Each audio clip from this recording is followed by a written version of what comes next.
Welcome to the PR Bunker podcast, where we dive deep into the world of communications and storytelling. Today, we're joined by a remarkable guest, Lisa Chensvold from Chensvold Communications. Lisa's journey from a classically trained soprano to a communication strategist is nothing short of inspiring. In this episode, we'll explore her unique path, the challenges she's overcome, and the insights she's gained along the way. Whether you're a seasoned PR professional or just starting out, there's something here for everyone. So grab your headphones, settle in, and let's get started with today's conversation. Here's your host, Don Martelli.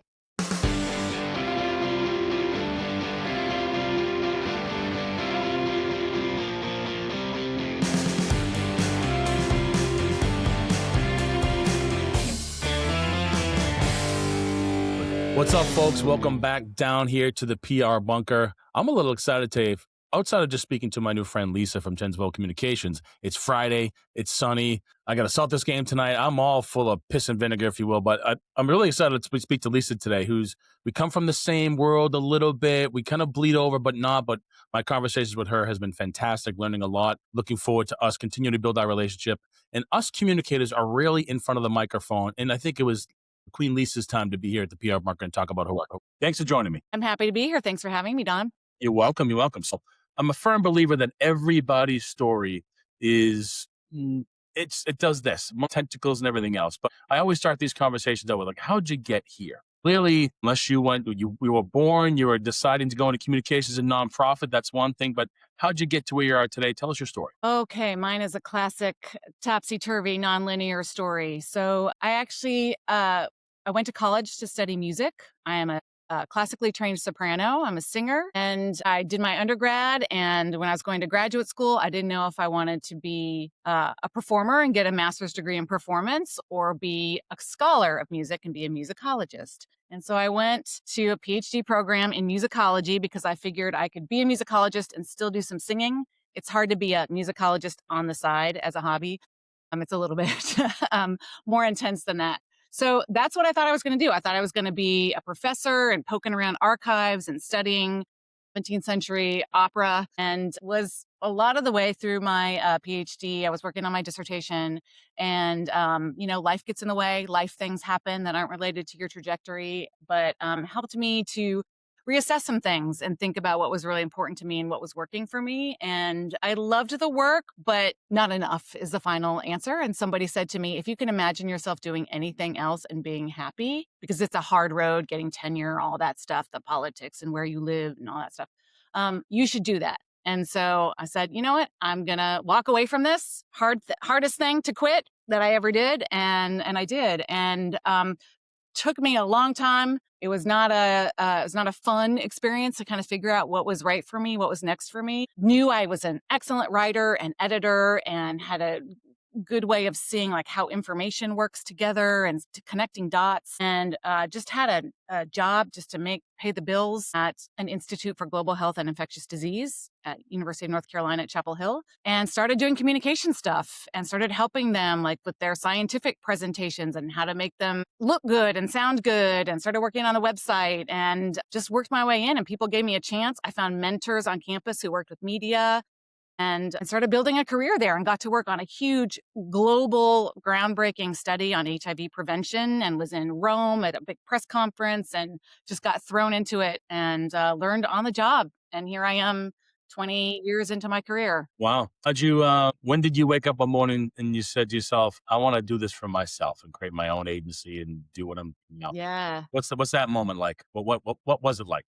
Yeah. I was working with a coach on what was going to be next for me, because I knew something was next, but didn't know what. And sort of the next logical step was not really sparking for me. And I didn't realize it in the time I was working with him, but in reflecting on it, that I do my best work kind of outside of institutional confines when politics are at play constantly. Doesn't mean they're not involved in what I'm doing now, but your ideas get diluted by a lot of cultural expectations at the organization. And that clicked for me. And I always thought it would be scary to go out on my own. And it is, don't get me wrong. But soon as I made the decision about a year and change ago, it felt it felt right, and I'm loving it, and I'm still building, and the learning curve is huge, but I'm having a good time working with some great clients. Love it. I always call that the Andy Dufresne moment. So from the movie Shawshank Yeah, Redemption, yeah, yep, when he tunnels through, gets out into that little pond, and he's looking up in the sky, and the rain's coming down. Like we've all had that moment of just like yeah, freedom of some sort. And you're right, it is hard, right? I mean, you still have to go up and find business, work with clients. You are the CFO, the marketing manager, the account manager, the yep. COO, and everything in between. So, what is your agency and your work all about today? I help nonprofit and association leaders really diagnose what's getting in the way of their communications tactics not getting any traction and identify root causes and then align around where they really want to go once we've identified that and elevate communications as a core strategic business function. I'm sure you've talked about this with folks before. Couple Like times. we need to be, we're not an add-on. We're not a service function inside an organization. We're Put not us at the table. Put us at the table. us at the table. We are thinkers. We see unanticipated consequences, all of that. So I'm really a communications strategist and advisor, and learned after 20 years being in-house that you can do all the right things, but if there's a trust issue somewhere else or a decision making, inability to make decisions, inability to align on what the heck your mission even is, it's going to show up in your comms, and you're going to blame comms, but they're just doing the best they can within. As I say, shit rolls downhill, right? And we're at the bottom of the hill from time to time. I get it. Yeah, yeah, yeah, Well, yeah, what are yeah. the other, as you're getting engaged with a client, and what are some of those early signals that you just inherently know because you're experienced that they just don't see that are triggers for you to say, okay, this is where I can support, or this is where I'm going to might have some difficulties. What do those triggers look like? Yeah, some of them are, you know, like we put out all this stuff, but it's not like even they sometimes recognize it's not very exciting. It's not gonna capture people's attention. It's not gonna stand out from all of the noise. And usually I find out that every piece of content has had 14 rounds of revisions. And then you find out that that's about, either someone's trying to too much control. There's like it's a general lack of trust environment, or one person is having an outsized influence on what gets put out. So that's a very common one. Another one is when they're like putting out too much stuff, and then you find out that they're basically taking orders from their funders, and so anything a funder wants put out there, they put out there. There's no culture of partnering in a really active way with their funders about what's going to really move the needle forward. A lot of times, mission creep happens. Organizations are chasing the funding and they're like, well, it's money, we'll do it. It's kind of outside and then they're looking at a portfolio that's kind of disjointed because they've just gone for dollars. And there's a lot of conversations these days about nonprofits. Should they be diversifying given the collapse of federal funding and other things? And there's some strong voices out there saying like, lean in, like double down in the places where, you've had traction instead of trying to get too diverse, like find your people and just get as much Mm, money from them as possible. sure. I don't know what the right answer is on that, but definitely chasing funding can send you into a very diffuse road. Knowing the difficulties that we have working with nonprofits generally from a structure standpoint, vision, values, organization, and then you layer on this federal elephant in the room. How are you thinking about counseling your clients through these times? And what does that work look like? I've been working with clients around a lot of work around um, what they're afraid of saying or what they're not supposed to say. We all can guess what those words are, what that pretty little acronym is that I'm against. Like, we should say what the words are behind DEI, because who's against inclusion? You say DEI, it's this scary acronym that no one knows what it is, but like just say what the things are. Anyway, and trying to find a way to not make them a target. I understand that organizations don't want to be targets, but there's a way to still stand for core values, like go back to the mission, right? And align around that. And if that is still true, focus less on the sort of the how and more on the outcome, right? A nonprofit struggle a lot. They talk about outputs a lot. And like, we train this many people. Like, okay, to what end? So, right, if you focus on outcomes like, economic opportunity, ability to, support your family, things that people can align around and not focus on the who or the where you're working, and you focus on the outcome, and just a little bit of an adjustment. You don't have to step away from where you are. There are other organizations that just need to like put that stake in the ground. This is what we're doing. And, they're usually in stronger positions that they can take the hits if they become, Yeah. an attack. But I really try to get them to focus on outcomes that everybody can align on and, make some adjustments. But it makes me crazy that right now legal departments are determining web copy, Yeah, right? The, it's the tough. legal department who's in there saying like, scrub this, write it this way, say it this way. And, some of that you got to, I guess, accept, but it's not a great place to be in. No, and I would say, I'd love to get your reaction to this too, is that I feel for years nonprofits have always had to defend the mission, not talk about it, like defend what they're doing and justify the time and money they're spending to do what they do. And so, these days when I'm working with clients, and look, I'd love to get your opinion on this too, I try to focus on people, place, and products, right? People. Who are you impacting? Tell those stories. Like people want to hear the story of Lisa or this or Jim or Mary or the Robinsons, right? And how are you impacting those families and telling those micros to get to the macro to allow you to defend the mission?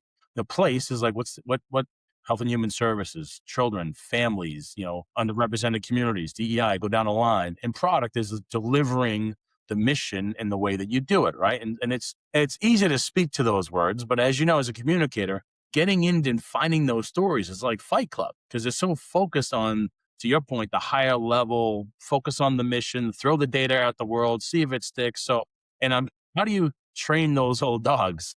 These new tricks that you and I have been talking about since our, first time we met. Yeah. So you're specifically asking about like the story, like getting at this. Getting to the stories that are like that feed into this, that little thing that beats in your chest from time to time and gets people to emotionally respond. I think you're speaking to something that I've seen increase over the course of my career, which is that, as they try to justify, they have to professionalize what they do. So the theory of change and the logic model, and like, I'm not sure that a logic model is what's going to, turn anybody to what you're doing. I think it's funny because they know that the stories are why they're there.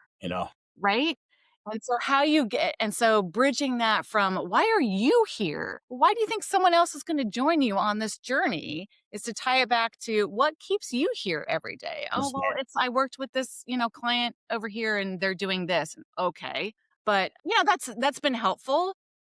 I appreciate that there's been an increased focus in the last 10 years on making sure that the people you're talking about are part of the storytelling so that you're not exploiting them and their story and their, even if it has a happy ending, so that they are part of that storytelling journey. They even can offer input on how it's told and review things. And I think that's a really important step that they're your partner in the storytelling. They're not an object that you're lifting up to tell a story about. No, I agree. Now, clearly, the work that sometimes we have the ability to see the forest through the trees. That's kind of why we're in the business we're in, because we can see those stories. Right. You've had moments where you've unlocked some things for clients and it kind of just drives you to do what you do. So as you think about that Andy Dufresne moment, scary, you're on the island doing your thing, but you've been at it for a little bit, so you've been successful with it. What drives you to continue to do this work? I'm pausing. Pausing for a good reason or just to reset the brain? That's what I think. How am I going to have a strong answer to this question? Yeah. Well, I mean, look, we can explore, right? For me, it's unlocking the stuff that clients know that they know, but they just can't see it. Like when I talk about Lisa's story from the work I do at Hearth and getting that story placed into the Boston Globe and how that resulted in a marketing campaign to raise, almost $250,000. I mean, I think we're paid to see all the angles, all the lines, all the connective tissue. And for me, it's the thrill, the hunt of the story as a former journalist and finding those moments of, oh, that's why you said it. Why do you do what you do, Dawn? Why do you do what you do, Lisa? And that for me, other than, having a great life and being able to have, Bruins and season ticket holders and that sort of stuff and being paid handsomely, but at the same time, unlocking these communications challenges for clients, when they see it and they realize the benefit of it, for me, that's the thing that really attracts me and makes me more hungry to do the work. Yeah. I think I'm driven by obviously the work of my clients as anybody who's working in-house, right? So I'm not going to go work for a widget maker, but I also know the kind of operational and structural challenges that people who are doing this work and love it can experience. And when you can disentangle a knot that just makes things work easier, and then they have more to give. The burnout is, kind of released, and they have more to give. And it's nothing they thought about. They just like, we need different words. We need to wordsmith this until we die. It's like, no, you need to fix this one thing over here, and that's going to unlock a lot of other things. I love it when I try to repeat back what someone's trying to do, and I say it in simple, plain terms that we communicators are all trained to do. And they go, yeah, I was making it too complicated, wasn't I? Yeah, you were. I love those moments, right? And try to create as many of those as possible. And I love making nonprofit leaders. It's a lonely, hard job. And if I can be a partner, a support, and a truth teller. I'm not coming in to sugarcoat things for you. And again, that kind of relief when they've identified something and go, oh, we can fix that. Oh, that's a thorny thing, but we can do it. Yeah, I mean, I think you undersold that partnership because you're right. EDs are on their own island. They have a board that's pretty demanding, numbers to hit, a staff that is usually understaffed and underpaid, overworked. And so that ED is sort of in the middle of this tug of war. And oftentimes they don't have a thought partner. So for somebody like you who's been in the business 20 plus years, et cetera, you've been in those rooms. You've seen the battle scars. You've helped them through this. And so that providing clarity in communications, it's not just, we're not communicators. We're not PR people. We're not wordsmiths. I mean, we are true business partners because we understand what a major gift of $250,000 is going to do to the organization and how to get to that particular point. So I think when you talk about being that thought partner, I always have that mentality. How can I just dump equity into this relationship as much as I possibly can so they feel like this is somebody I want around me often. And I think part of what drives us to do what we do because we want them to succeed because they're impacting the lives of other people. And it creates this sort of boomerang effect in our professional and personal lives, which I think is pretty cool. So let me ask you this. Now that you've scaled the agency, like what's next? As you built a book of business, working with some clients, where's your brain at in terms of the scale of your business? Well, one thing I've spent a lot of time thinking about recently and it's a book that I'm slowly working my way through, Nice. called Leaving the Casino. And it's the entrepreneurial casino. Because what I didn't bank on when I started my own thing was how many people were going to try to sell me the secret to my success, right? How are you going to, like, your pipeline is going to be like optimized in 90 days and you're going to be, scale, scale, scale. And the woman who wrote this book and who runs a lot of different communities, named Jessica Lackey, focuses on what do you value? And it might not be scale, right? Scale might not, or your scale to just a point. It's not always more, bigger, better. And so she's helping me think about where do I want to be, both in terms of like financially, where I feel good, and the ways that I want to be spending my time. And I really want to, so when I think about where I want to go, I've just launched my newsletter. It's only 3 issues in. Nice. Less frequent. What's it about? It's called The Diagnostic. And Nice. It's about helping leaders get to untangle those problems that are showing up as comms Cool. things. Can I get it on your website? Yes, you can subscribe to it on my website. Awesome. So the longer form essays, we'll see whether, there's enough appetite for that because people like short things. But so I'd love to grow that community and have like a feedback loop around that and what are things you want me to tackle or think through. And I'd also like to, I'm working on some, proprietary frameworks, some tools that I can start getting out there to help more folks. And so I'm building that up. Cool. How deep have you dipped your toes into the AI pool? Reasonably deeply. I've used it a lot for the back end stuff, like helping to build systems and tracking and even just sort of like what do I prioritize, helping me build some standard operating procedures, that sort of thing. And it's been really helpful there. What I have found is that AI and some LLMs are worse than others, want to over-engineer everything. It builds you this like bloated standard operating procedure. I'm a solopreneur. I've told you this, chatbot. I'm a solopreneur. I don't have to manage 7 people doing things. It's just me. So like, give me the minimum viable product, please, for what I'm asking for. Simpler that meets my goals. So I've used it a lot for that. And I've found also that it helps me when I'm engaging with like brand positioning and those kinds of conversations. When the LLM gets it wrong, helps me clarify what I know. Good point. So I go, oh, it's definitely not that. Oh, now I realize it's actually this, which I didn't realize before. But when you gave me that junk, it helped me realize. Got it. So I'm not using it to, really automate a lot of things. I'm a skeptic enough that I'm afraid of losing control of the situation. So I Got it. definitely try to stay in control. But yeah, but I've been definitely using it to help build back end systems. We're in this massive sandbox that hasn't I been, know. it's never going to be completed. I mean, the I know. latest narrative is that, Anthropic's got this version of Claude that's like too scary that they don't want to release because of just security protocols and everything else. I'm like, at some point, this is going to be the matrix. They're going to be running everything, which is kind of crazy. And I think it goes back to your point earlier about how we're not just communicators, we are business partners and consultants and to be thought partners so we can help our clients see the things that they can't, so which I think Yeah. exciting. And it's tomorrow is going to be a different day. And every single day that moves forward, advancements in technology is going to continue. But I think at the core, every brand, every individual has to communicate to an audience or audiences. And it's still about the story. And you need a little bit of this and a little bit of this to kind of get that molded. So I think that as we've done, like you did, like I've done, just with the times, adjust where we want to be, and just continue to stay on those edges in a way that allows us to stay fresh and stay relevant for our clients, which I think is pretty cool. It's a little nerve wracking, but exciting at the same time. Yeah.